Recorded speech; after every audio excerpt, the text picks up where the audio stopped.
Welcome to Have More Babies, your go-to for insightful conversations, designed to help you navigate the world of parenting and family life. Today, we're doing a deep dive into something that affects, well, so many families: children's skin health. Specifically, we're trying to understand dermatitis in children. As parents, I think we've all been there, right? Seeing our little ones uncomfortable with itchy red skin, it can be truly heartbreaking. And honestly, it often leaves us searching for answers, kind of swimming in confusing information.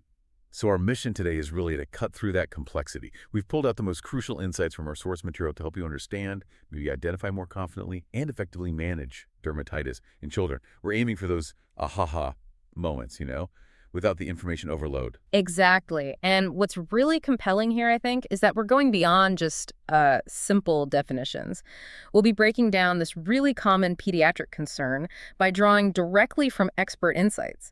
Our source is a comprehensive guide from Omega Pediatrics titled Dermatitis in Children: The Unbelievable Struggles and Brilliant Solutions for Skin Inflammation. So it's going to be practical, really informative, I hope. More than just the basics. Okay, let's unpack this then. When we talk about dermatitis, what exactly are we talking about? Right. So essentially, it's a general term. Think of it as inflammation of the skin. Inflammation. Okay. Yeah, it's basically the skin reacting to something. Could be internal, could be external. Yeah. You'll typically see things like redness, maybe a bumpy rash.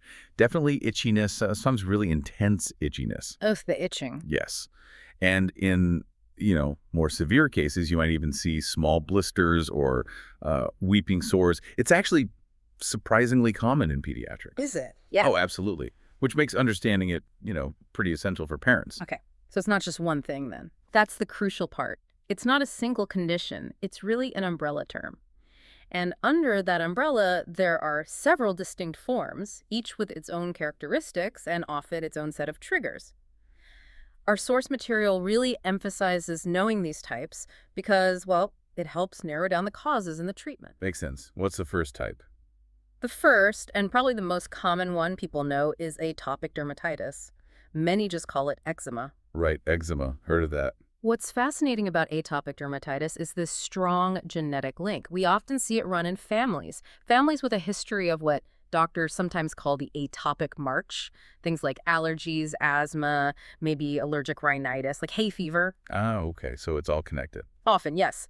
For these kids, their scare barrier, the sort of protective outer layer, is often compromised. That leads to chronic dryness, which then makes it easier for irritants and allergens to get in. So you see these patches of dry, intensely itchy skin, often in the creases, like elbows, behind the knees. Yeah, those classic spots. Exactly. Or on the face and scalp in babies.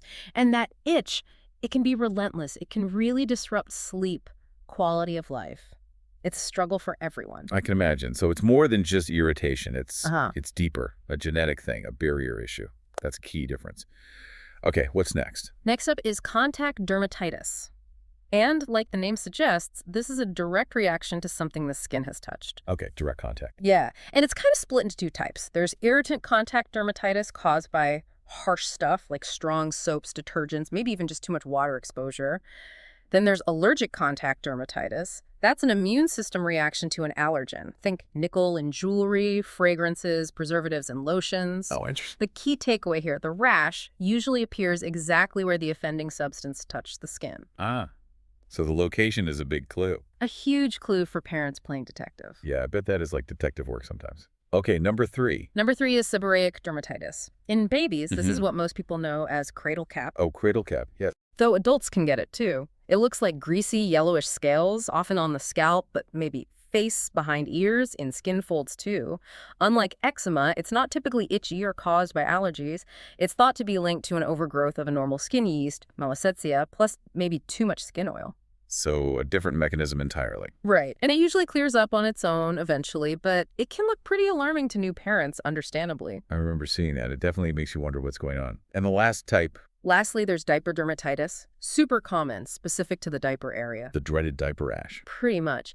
Often caused by prolonged contact with urine or feces. You get moisture, friction, changes in skin pH. It all breaks down that delicate skin barrier, the redness, the irritation. It can range from mild to quite severe. And sometimes you can get a secondary yeast infection on top of it, which complicates things. Right, making it harder to treat. Okay, this brings us to something really interesting, maybe the game changer for parents. Understanding why. Why does dermatitis happen? Knowing the root causes feels like it could really empower you to manage things, maybe even prevent flare-ups. Our source breaks this down into three main areas. First up, genetics. Yes, genetics. As we mentioned with atopic dermatitis, that family history of eczema, asthma, allergies, it significantly predisposes a child. It's not just vague sensitivity. It's often linked to specific genetic factors like mutations affecting a protein called filigrin. Filigran. Yeah, it's crucial for building a strong skin barrier. If that gene isn't working quite right, the skin just can't hold moisture well or keep irritants out effectively. So it's like a structural weakness from the start. Exactly, a structural vulnerability. Then, building on that, the second major cause category is environmental triggers. Ah, the external stuff. Right. And this is where it gets super individualized. What triggers one child might be totally fine for another. We're talking specific soaps, detergents, especially those with fragrances or harsh chemicals, certain fabrics like wool maybe, pet dander, dust mites. Wow, lots of possibilities. Oh yeah, even temperature changes, dry winter air, or getting too sweaty. Sometimes foods can be triggers, especially with eczema, though maybe less common than environmental things. The key is these triggers initiate or just worsen the inflammation in skin that's already vulnerable. That's a huge point, the individual nature of triggers. Yeah. Means trial and error, I guess. And the third category. The third major cause is the immune system response itself. In many cases, especially with atopic dermatitis, the child's immune system is just overactive. Overactive. How so? It kind of mistakenly flags harmless things, dust mites, certain proteins as threats, and that launches an inflammatory attack in the skin. It's not always like a typical allergy, more like the immune system is just primed to overreact, kicking off inflammation even for seemingly minor triggers. So this heightened response works together with that leaky skin barrier and the external triggers, creating that cycle of redness and itching. Okay, that makes sense. It's like a perfect storm of factors. Yeah. So if you're listening now, maybe wondering if your child's skin issue is dermatitis, this leads to the big question. What should you actually be looking for? What are the signs? Critical question. Symptoms definitely vary by type and severity, but there are common signs parents should be aware of. The most obvious visual cue is often red or pink patches on the skin. That's the inflammation showing up. Could be anywhere. The location might hint at the type. Red patches, okay. And right alongside that, itching. This can range from just mild, annoying itching to something utterly relentless. The kind that keeps them up at night. Exactly. Keeps kids awake, makes them irritable during the day. It really impacts their well-being. Yeah. And that intense itching leads to scratching, naturally. But scratching damages the skin barrier even more. Ah, the itch-scratch cycle. That's the one. Vicious cycle makes everything worse. Then there's dry skin, particularly common in atopic dermatitis. The skin might feel rough, maybe scaly, just lacking moisture, and that dryness makes it crack easily, get more irritated. It makes sense. And because of that dryness and inflammation, you often see flakes or scales, basically dead skin cells shedding too quickly. With seborrheic dermatitis, like cradle cap, the scales might be greasy and yellow. Other types, they might be fine and whitish. Just recognizing these symptoms, noticing the patterns is that crucial first step. It really does sound like a puzzle, connecting symptoms to types and causes. So, okay, a parent suspects dermatitis. What's next? What's the journey to get a diagnosis? It's usually a pretty clear process, actually, and the parent's input is absolutely vital. It starts with a thorough clinical assessment. Meaning the doctor takes a look? Exactly. A physical exam by the pediatrician or maybe a dermatologist. They'll look closely at the rash, what it looks like, where it is, how severe it seems. But crucially, they combine that with a detailed medical history from the parent. Ah, okay. So our observations matter. Immensely. They'll ask when symptoms started, what seems to make it better or worse, any family history of allergies or eczema, potential triggers you've noticed. Your observations are often the most powerful diagnostic tool. I can see why that history is so important. You see the day-to-day stuff. What about actual tests? Well, if they suspect contact dermatitis, where a specific irritant or allergen seems likely, they might do patch testing. Patch testing, how does that work? It's not a blood test or anything. They apply tiny amounts of suspected allergens onto patches, usually on the back. You wear them for a couple of days, then they check for a reaction. It helps pinpoint the exact culprit causing the allergic reaction. Super useful for knowing what to avoid. Okay, that sounds targeted. Anything else? Finally, though it's pretty rare, usually for really complex cases where the diagnosis isn't clear or they need to rule out other things, they might do a skin biopsy. Biopsy sounds serious. It involves taking just a tiny sample of the affected skin to examine under a microscope. But honestly, for most kids with dermatitis, a good look from the doctor and that detailed history are usually enough to figure it out. That's reassuring, not always needing invasive tests. So connecting this all together, once there is a diagnosis, the good news is there are, as the source says, brilliant solutions, effective ways to manage and treat it. What does that look like? Absolutely. Finding effective treatment brings so much relief. A primary tool, especially for flare-ups, is topical steroids. Steroid creams, right? Exactly. Creams or ointments applied right to the skin, they're very effective at calming down that inflammation and intense itching quickly. They come in different strengths, though, so it's really critical parents use them exactly as the doctor prescribes for the right amount of time on the right areas. Are parents sometimes worried about using steroids? I feel like I hear that. That's a great point. There's definitely some concern out there. A common misconception is that they're always dangerous. And yes, overuse of really strong ones can cause side effects like skin thinning, but when used correctly, the right strength for a limited time, they are incredibly safe and effective for getting flares under control. The key is following the doctor's instructions, not stopping too soon just because it looks a bit better or using way too much. Good clarification. Okay, besides steroids for flares, Moisturizers. Absolutely non-negotiable. They are the cornerstone of long-term management, especially for atopic dermatitis. why are they so important?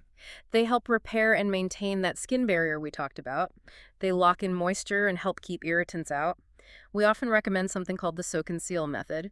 Soak and seal. Yeah, it means a short, lukewarm bath, maybe 5–10 minutes to hydrate the skin. Then immediately after, within like 3 minutes, pat the skin gently damp, don't rub it dry, and apply a thick emollient moisturizer. Trapping the water in. Exactly. Look for moisturizers that are fragrance-free, dye-free, made for sensitive skin. Things with ceramides can be really helpful. Use them generously, multiple times a day if needed. Okay, soak and seal, thick moisturizer. Got it. What about the itching itself? For kids really struggling with itch, especially at night, antihistamines can be helpful, usually taken by mouth. They help control that urge to scratch, which lets kids sleep better and prevents them from damaging their skin further, reducing infection risk. That sleep piece is huge. Yeah. For the child, for the parents, for everyone's sanity.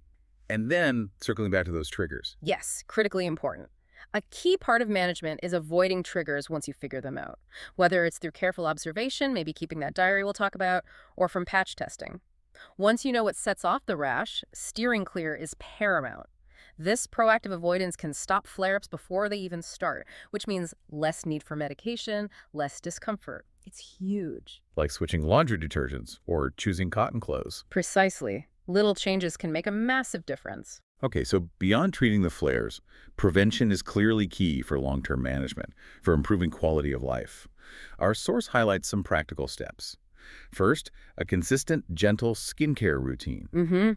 That means using mild, fragrance-free cleansers, quick, lukewarm baths or showers, no harsh scrubbing. And as we just hammered home, regular moisturizing, that thick emollient cream, especially right after bathing to seal in hydration, make it a habit. Right. And digging into that allergen avoidance part, you mentioned becoming a skin detective. Yes. We really recommend parents keep a detailed diary and note down everything, not just food, but new soaps, lotions, shampoos, what fabrics did they wear, where were they playing Dusty Park, chlorinated pool, was it stressful day? Track it alongside when the skin flares up. Over time, you'll likely start seeing patterns emerge. That takes dedication, but I can see how powerful it would be. It really can be transformative for identifying those specific triggers you need to avoid. That's incredibly practical, and it really shows how parents are partners in managing this. What about dry air, especially in winter or dry climates? Good point. Humidifiers can be a real help there. Using a clean humidifier, especially in the child's bedroom overnight, adds moisture back into the air. That helps prevent the skin from drying out so much, which we know can definitely make dermatitis worse. So you see, it's really a multifaceted approach, isn't it? It's not just one thing. It's medication when needed, yes, but also diligent lifestyle changes, environmental control. Absolutely. It's a whole strategy. And for listeners wanting even more detailed information on pediatric skin health, maybe looking for comprehensive services to help manage their child's condition, we highly recommend visiting omegapediatrics.com. They have just an incredible wealth of resources on this topic and many others. Really worth checking out. omegapediatrics.com. So wrapping up, managing dermatitis in children, it can feel overwhelming, right? Like a constant battle. But hopefully, as we've explored today, getting armed with the right knowledge about the different types, the causes, the effective treatments, and those proactive prevention steps, it really does empower you. It helps you navigate your child's condition and ultimately significantly improve their quality of life, and maybe bring a little more peace back to your home. Well said. That understanding really is power. And maybe, here's a thought to leave you with. How might proactively tracking and understanding your child's specific skin reactions, even the minor ones, not just help manage the current dermatitis, but maybe build a foundation for recognizing and perhaps preventing other potential sensitivities, environmental, immune as they grow and encounter new things. It's kind of about fostering a lifelong awareness of skin health. That's a fantastic thought. Building that foundation for future well-being. Love that. Remember, everyone, for more insights and resources on children's health, including all the great information we discussed today, be sure to visit omegapediatrics.com. And if you found this deep dive helpful, please take just a second to like this video, subscribe to our channel so you don't miss future content, and maybe share this with other parents who you think could benefit from this knowledge. Yes, thank you so much for joining us for this really important discussion. We hope it brings you some clarity, maybe some confidence, and definitely some comfort in navigating your child's skin health journey. Thanks for listening. And we look forward to our next deep dive with you right here on Have More Babies.